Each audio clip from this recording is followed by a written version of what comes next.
As of June 2022, IATA, which is one of the key stakeholders and bodies in the aviation industry, they have documented and they've shared data that globally, global air travel is at 71% of where it was before the pandemic. At 71% already, we're seeing a lot of airlines are having, and a lot of operators in general, are having a lot of issues in terms of personnel shortages and just getting people quickly enough back in their roles and then in order to get the planes into the sky. Jobs within the aviation industry are seen a bit different to what they were before the pandemic.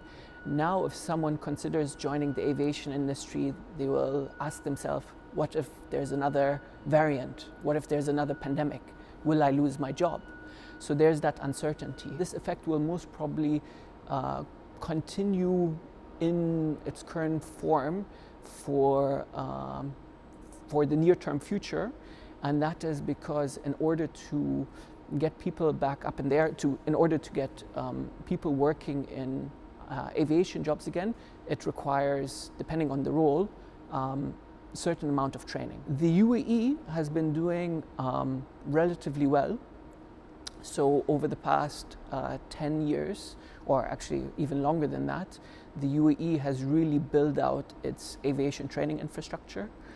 The UAE government has had some excellent safe policies when it came to the pandemic management and controlling the pandemic, which has also allowed the training organizations in the UAE to continue operations for most part of the pandemic, which has allowed the different operators and the training organizations to train a good number of individuals, which has now allowed especially UAE operators to ramp up quicker relatively to some other operators around the globe. So there's some fantastic training organizations here in the UAE through Abu Dhabi, Dubai, Sharjah, Fujairah, which have, for the majority of 2020 and 2021, coming into 2022, continued operations, which has really allowed them to be able to train a lot more people a lot quicker than maybe in some other parts of the world. The UAE, due to its strong